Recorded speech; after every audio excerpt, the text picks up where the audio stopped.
Okay, ulishawahi kufika kwenye ile level tu ya man of God, mbona kama Biblia ninasoma sana, mistari ninaijua mingi tofauti tofauti, ninaisema kila siku, ninaitamka kila siku, lakini mbona kama sioni udhihirisho wa kile kitu ambacho ninakisema? Kuna watu ambao washakupita kwenye msongo wa mawazo au stress ya namna hiyo. Mtu anajiuliza like, mbona kama mistari naijua mingi tu katika Biblia, ninasoma kila siku ile mistari narudia over and over and over, lakini hakuna udhihirisho wowote. Mtu mpaka anaanza kutilia mashaka Biblia, hivi kweli ni neno la Mungu? Let me teach you something, child of God. Unajua watu wengi, namna ambavyo tunaiapproach Biblia tunashindwa kuelewa, au tunashindwa kuiapproach kwa namna ambayo ni sahihi, ambayo inaweza ikaleta results katika maisha yetu. Mara zote nimekuwa nawaambia watu, Biblia sio resistance, Biblia sio kizuizi, Biblia ni foundation, Biblia ni msingi. Chochote ambacho unakisoma katika Biblia kinatakiwa kiwe ni kitu ambacho kita develop njaa na kiu ndani yako ya kutaka kuexperience hicho kitu ambacho umekisoma. Because you have to understand, unaposoma historia za watu katika Biblia, namna ambavyo walitembea na Mungu, wao waliexperience, ila wewe unasoma.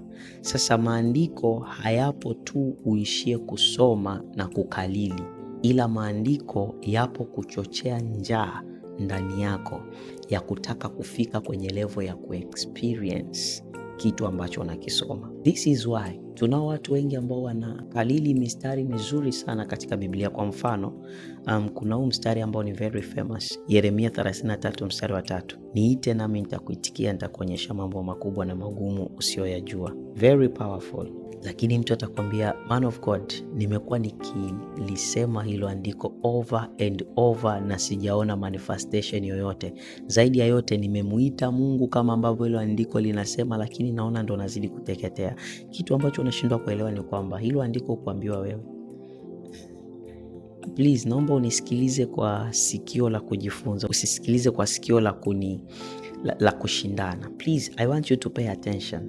We are going somewhere, please. Yeremia aliambiwa niite nami nitakuitikia, nitakuonyesha mambo makubwa na magumu usiyoyajua. Ukuambiwa wewe, aliambiwa Yeremia. Sasa unawezaje kujiposition kufika kwenye level ya wewe pia kuambiwa kama ambacho aliambiwa Yeremia? Hilo ndo swali la kwanza ambalo unatakiwa kujiuliza. Unaposoma andiko kama hilo andiko linatakiwa litengeneze njaa ndani yako ya kutaka kufika kwenye level ambayo Mungu pia atakuwa comfortable kukuambia wewe kitu ambacho kitasimama kama agano, ili kesho na kesho kutwa uje useme, ninamjua Mungu ambaye aliniambia hivi, aliniambia hivi, aliniambia hivi. Sijui kama kuna mtu ananielewa vizuri. Okay, wengi tunapenda kusema Bwana ndiye mchungaji wangu, sitapungukiwa kitu. Katika malisho ya majani mabichi unilaza. Tunasema kwa sababu ni mistari mizuri ambayo inafurahisha mioyo yetu. But you have to understand, aliongea kauli ni Daudi. Kwa nini Daudi aliongea? Daudi katika maisha yake kuna wakati alishawahi kuwa mchunga kondoo. Nao Daudi haongei kwa sababu ameisoma somewhere. Daudi anaongea kwa sababu ameexperience yale maisha. I wish mtu mmoja ungenielewa. Wewe unaiongea kwa sababu umeisoma, ila Daudi anaongea kwa sababu ameishaishi maisha ya kuchunga kondoo. So Daudi akisema Bwana ndiye mchungaji wangu, sitapungukiwa kitu chochote, inatoka ndani ya moyo wake. Why? Kwa sababu anakumbuka namna ambavyo alikuwa anahangaika kupata malisho ya kondoo zake, anahangaika kupata maji ya kondoo zake. So Daudi haongei emotion, Daudi anaongea kwa revelation. Daudi alifika hatua akajiona, mimi ni kama kondoo mbele za Bwana. Kama vile ambavyo kondoo zangu zilikuwa hazihangaiki zile nini, zinywe nini, malisho yako wapi, maji yako wapi, mimi mchungaji wao ndo nilikuwa nahangaika. Daudi akafika pointi ya kuelewa kwamba ndivyo Mungu anavyoyahangaikia maisha yangu. Wewe utaisema kwa sababu umeisoma, Daudi ataisema kwa sababu ameishi. Vitu viwili tofauti. Kwa Daudi inaweza ikaonekana ina nguvu sana. Why? Kwa sababu kuna experience kwenye maisha yake. Kwako inaweza ikaonekana ni kama haina nguvu. Why? Because haujaishi kwenye hiyo experience. So andiko kama hilo halijawekwa ili wewe uishie tu kulikalili, ila andiko kama hilo limewekwa ili ufike kwenye level ya kumexperience Mungu. I wish mtu mmoja angenielewa.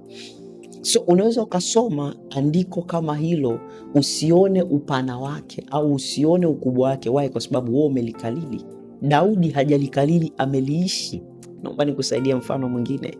Shadrach, Meshach na Abednego wanapelekwa mbele ya mfalme Nebukadneza. Wanashtakiwa kwamba nyinyi mmekataa kunisujudia, nao tutawatupa katika tanuru linalowaka moto. Angalia hawa vijana ambavyo walimjibu mfalme. Wanaambia mfalme, listen, our God is able to deliver us. Mungu wetu anaweza kutuokoa. Sio kwa sababu wamesoma mahali fulani, ni kwa sababu wamemexperience huyo Mungu akiwaokoa kwenye maeneo tofauti tofauti. Wewe unaweza ukatumia hilo andiko, child of God, sawa, and then ukajikuta unashindwa kuokolewa. Sio kwa sababu Mungu hawezi kuokoa, hapana, anaweza kuokoa. Sio kwa sababu hilo andiko sio powerful, no, ni very very powerful, ila wenzako hawakusema kwa sababu walisoma au kwa sababu walisikia, ila walisema kwa sababu wameexperience. Maisha ya wokovu hatujawekewa ili tuishie kusisimka tu na habari za watu wengine. Unaposoma habari za watu wengine kwenye haya maisha ya Ukristo, hazipo pale ili ukalili vile vitu ambavyo wao walifanyiwa, no, ila vile ambavyo wao walivifanya, vile ambavyo wao walifanyiwa na Mungu, namna walivyotembea na Mungu, vimewekwa kama record ili wewe pia videvelop njaa ndani yako ya kutaka kumexperience Mungu katika maisha yako. I don't know kama ina make sense. Listen, right now huwezi ukatumia experience ya Musa alivyokutana na Mungu kwenye kichaka kinachowaka moto and then ukahisi kwamba ndio wewe umekutana na Mungu kwenye kichaka kinachowaka moto.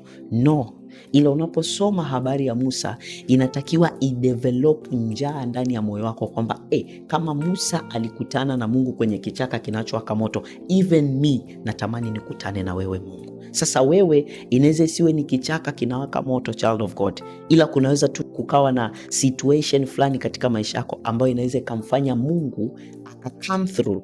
Listen, wakati Mungu anakutana na Musa, alikutana na Musa kwa ajili ya wana wa Israeli ambao wako utumwani. So unaposoma kwa habari ya Musa, inatakiwa urudi pia katika maisha yako uone ni nini ambacho hakiko sawa. I don't know kama kuna mtu ananielewa. Mungu hakwenda tu kwa Musa just kwa sababu alijisikia kwenda. Alikwenda kwa Musa kwa sababu palikuwa na sababu.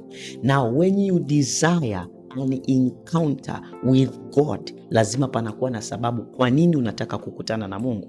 So huwezi tu kutumia experience ya encounter na Mungu ya mtu mwingine ukaikopi ukaifanya ionekane kuwa ni ya kwako. Ndo pale ambapo tunaona ni kama nimetumia maandiko lakini hakuna chochote kile ambacho kimetokea. Listen, maandiko hatuishi tu kuyatumia kwa kutamka, child of God, ila maandiko ni kama funguo ya kukufungulia mlango wa kumexperience Mungu katika maisha yako. Ukisoma katika Biblia na ukaona kuna mtu alibarikiwa, kuna mtu aliponywa, kuna mtu alivushwa, lile ambalo umelisoma pale ni kama funguo ya kukufungulia mlango ambao utakuwezesha wewe kumexperience Mungu. Listen, maandiko hayapo ili tu tuyakalili. Maandiko yapo kama funguo ya kutupeleka mahali ambapo tutamuexperience Mungu, ya kutufungulia milango ambayo tutamuexperience Mungu katika maisha yetu. So toa mindset ya kukalili tu mistari. This is why tunaweza tukapita katika mazingira magumu, tuna mistari mingi katika kichwa chetu, and then ndio tunakuja kugundua mbona ni kama niko empty. Mistari ni mingi niko nayo. An example, ninayaweza mambo yote katika yeye anitiaye nguvu. Unaweza ukapita katika kipindi kigumu ukasahau hata kama hilo andiko lipo. Paulo hakusema hilo ili nguvu ije ndani yake. The problem is this, wewe utasema hilo andiko ili nguvu ije ndani yako. Paulo hakusema hilo andiko ili nguvu ije ndani yake. Paulo alisema hilo andiko, rudi pale juu kidogo, anasema najua kulala njaa, najua kushiba, najua kulia, najua kucheka. Katika haya yote ninayaweza kwa sababu nimemwona Mungu akinitia nguvu. That is why anasema nayaweza mambo yote katika yeye anitiaye nguvu. So Paulo hasemi hilo andiko ili apokee nguvu. Paulo anasema hilo kwa sababu ame-experience nguvu. Utofauti wa wewe na Paulo, wewe unasema ili nguvu ije. Paulo anasema kwa sababu tayari amesha experience hiyo nguvu. I don't know kama kuna mtu ananielewa. So kwako wewe inaweza ikaonekana ni kama hilo andiko sio powerful. Haina maana kwamba ni kweli hilo andiko sio powerful. Hilo andiko ni very very very powerful, ila liliongelewa na mtu ambaye ame-experience hiyo nguvu. I pray in the mighty name of Jesus, kile unachokisoma kikawe ni sababu ya wewe kufunguliwa mlango wa kumu-experience Mungu sawasawa na kile kitu ambacho umekisoma. Ukisema Bwana ndiye mponyaji wangu, ukafunguliwe mlango wa ku-experience uponyaji.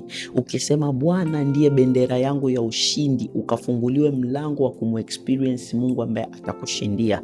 Ukisema Bwana ndiye msaada wangu, ukafunguliwe mlango wa kumu-experience Mungu ambaye anaweza kusaidia wanadamu. Usiishie tu kushika au kukalili mistari, child of God. Desire an encounter kutoka kwenye hiyo mistari ambao unaisoma.